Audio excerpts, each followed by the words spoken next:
Okay, good morning students. This video is on kinds of translation. Okay, I'm not going to do a long lengthy video. நிறைய சொல்ல போகிறதுல ஷார்ட்டாக தான் சொல்ல போகிறேன் இன்னைக்கு only for today. This video is going to be very short video, yet I will explain in detail. Okay, the topics are going to be simple, yet it's going to be I will explain in detail. Okay, so kinds of translation ஒரு சின்ன topic தான் நான் வந்து சொல்ல போகிறேன். And kinds of translation unit 1லே இருக்கக்கூடிய topic. Okay, the topic kinds of translation is in unit 1 itself. This introduction. Okay, kinds of translation is an introduction to translation studies. Okay, so don't forget it. And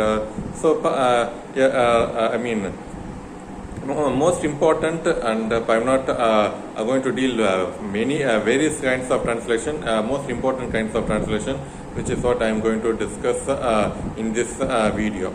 So first, how basically from traditional, from ancient time, அந்த காலத்துலேருந்து translation எப்படி divide பண்ணுறாங்க அப்படின்னா, how do the ancient theorists of translation divide translation.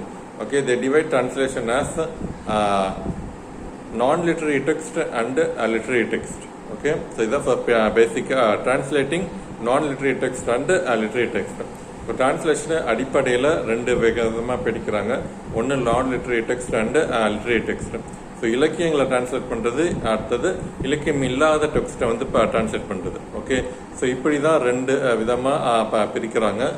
And அதுக்கப்புறம் 200 or 300 years after, they divide translation as three types.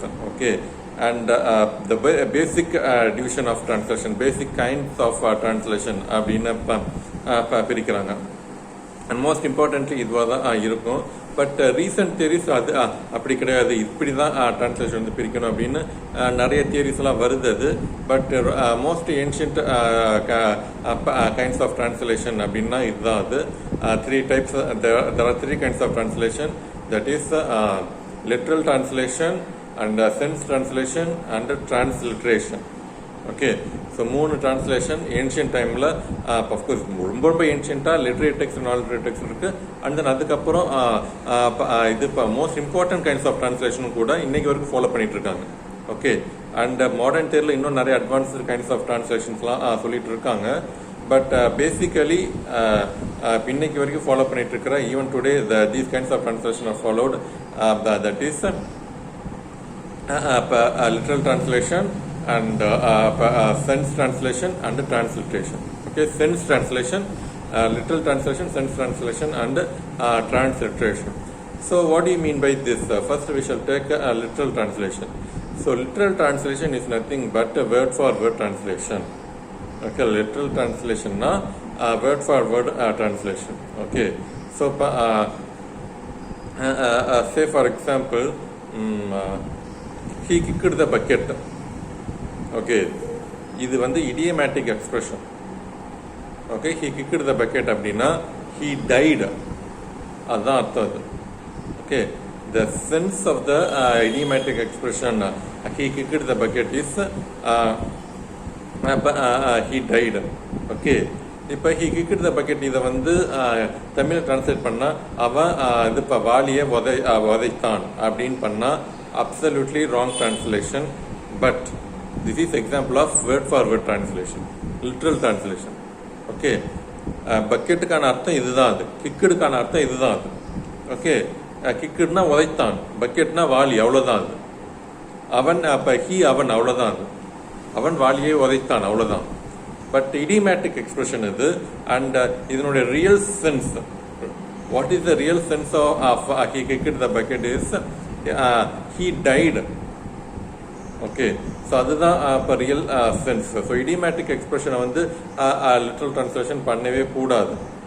Okay, but literal translation அப்படின்னா இப்படி தான் அர்த்தமாகுது. Okay, so this is first type of translation, word for word translation. So இப்போ he அவன், kicked உதைத்தான், and இப்போ bucket வாலி. ஸோ லிட்ரல் டிரான்ஸ்லேஷன் இதுதான். Okay, The second one is the sense translation. Sense translation is what should be followed by all the translators. Okay, so sense translation varappa again let me give you the same example. He kicked the bucket. He kicked the bucket. The real sense is he died. Okay, we have to translate the sense. That is called a sense translation. We have to translate only the sense, not the words. Okay, so the real sense of this idiomatic expression is he died, and therefore we have to translate he died. So avan irandu vittan. Okay, this is the real correct translation. This is the sense. This is the example of sense translation, and sense translation is the correct translation. Okay, so and this is the second type of translation called sense translation.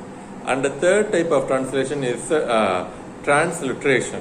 Okay, transliteration is nothing but the translation that you are doing. I mean transliteration பண்ண தெரியாது, but நீங்க எல்லாருமே பண்ணுவீங்க. வாட்ஸ்அப்ல வந்து transliteration தான் பண்ணுவீங்க. அதாவது தமிழ்ல தான் பேசுறீங்க, கீபேட் வந்து தமிழ்ல இல்லை அப்படின்றதுனால நீங்க வந்து இங்கிலீஷ் லெட்டர்ஸை யூஸ் பண்ணியே தமிழ்ல பேசிக்கிறீங்க. அதுதான் டிரான்ஸ்லிட்டரேஷன். ஸோ இந்த டிரான்ஸ்லிட்டரேஷன் எங்க பண்ணணும்னா name of words, name of persons இதுதான் டிரான்ஸ்லிட்டரேட் பண்ணணும். பட் நீங்க வந்து இப்போ யூ ஆர் டேக்கிங் லிபர்ட்டி இப்போ இன் கம்யூனிகேட்டிங் ஆல்சோ. ஓகே, ஸோ இப்போ என்னன்னா செல்ஃபோன் அப்படின்ற ஒரு அட்வான்ஸ் டெக்னாலஜி இருக்கு. அஃப்கோர்ஸ் இப்போ மாடர்ன் கான்டெக்ட்ல தான் இது வாட் இஸ் இட் தமிழ் கீபேடும் இப்போ கீபேட் ஆப்பும் இருக்குது. தமிழ் கீபேட் இப்போ டவுன்லோட் பண்ணிட்டா தமிழ் கீபேடை வச்சுக்கிட்டு நீங்கள் வந்து இப்போ செல்ஃபோனில் வந்து தமிழில் கம்யூனிகேட் பண்ணிக்கலாம். ஓகே, பட் 2005 2004 செல்ஃபோன் ஆரம்பித்த காலகட்டத்தில் தமிழ் கீபேட்லாம் இருக்காது.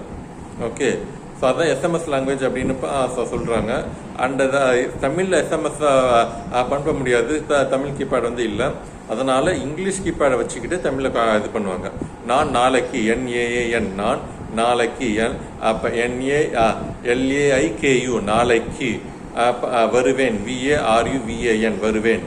This is example of transliteration. Okay, இது வந்து again transliteration is also generally not recommended. That is also wrong translation. Where we can use transliteration is when we translate name of persons. Okay, இப்போ say for example my name is Prasad. Okay, the meaning of my name is gift of God. Okay, so gift of God அதான் இப்போ meaning.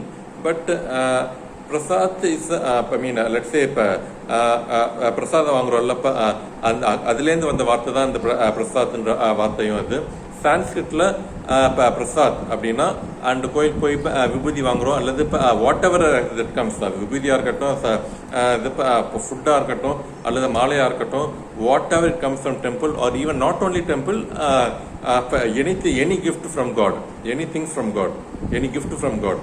So prasad is a Sanskrit word meaning gift of God, and அதுலேருந்து வந்த வார்த்தை தான் தமிழில் வந்து use பண்ணிக்கிற வார்த்தை தான் பிரசாதம் அப்படின்னு சொல்றது.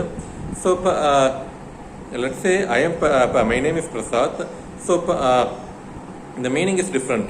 Okay, so இப்போ ஒவ்வொரு பர்சனோடைய நேமுக்கான மீனிங்கும் கம்ப்ளீட்டாக டிஃப்ரெண்ட். ஓகே, ஸோ ரேஷ்மா அதுக்கான மீனிங்லாம் இப்போ என்னென்னு இப்போ தெரியல, ஆண்டன் ஜோஸ் அதுக்கான மீனிங்லாம் தெரியல, but there is meaning.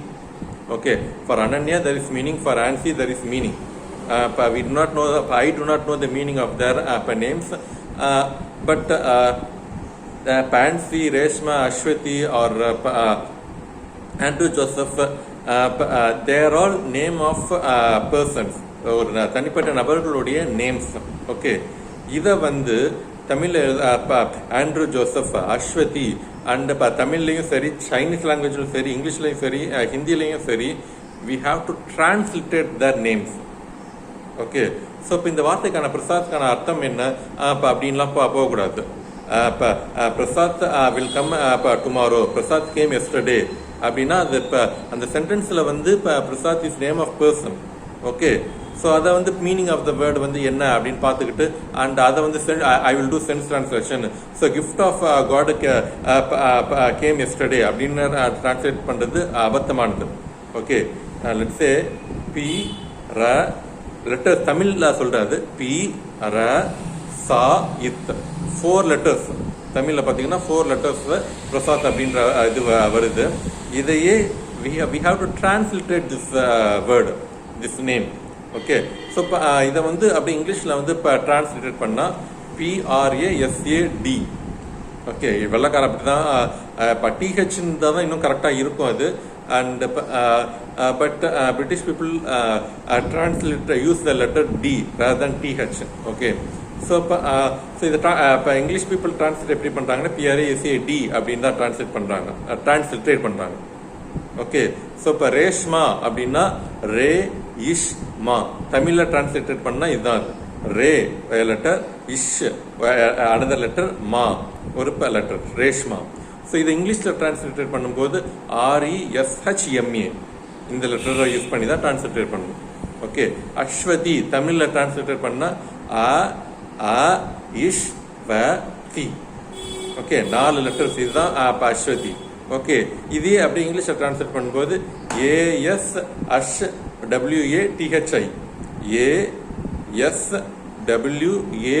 ASWATHI.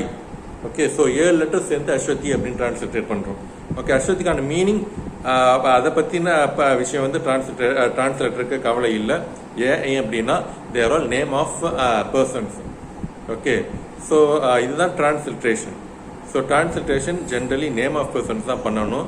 But ஆனால் இந்த மாடர்ன் கான்டெக்ஸ்ட் லெட்ஸ் சே சைனீஸில் ஒரு ஆப் இருக்குது. And say for example the president of North Korea is Kim Young Jong. KIM YOUN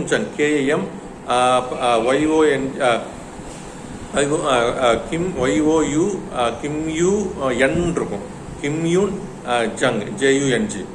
okay, so இது இப்படி தான் பண்ணணும், அது டிரான்ஸ்லேட்டட் தான் பண்ணணும் அது. ஸோ இதை வந்து இப்போ தமிழில் டிரான்ஸ்லேட்டட் பண்ணால் கிம் கீம் கிம் யூ இந்த யூ யூம் ஜங் ஜ இங். ஸோ இப்படி தான் டிரான்ஸ்லேட்டட் பண்ணணும். So there are example of translation. But unfortunately in the modern context, especially when people type in smartphones or any keypad phones, people also use to communicate in transliteration. Okay, so but technically this is wrong, but this is also another kind of translation.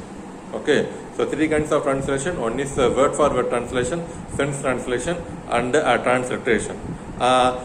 Predominantly we have to follow sense translation. Translation sense translation தான் பண்ணணும்.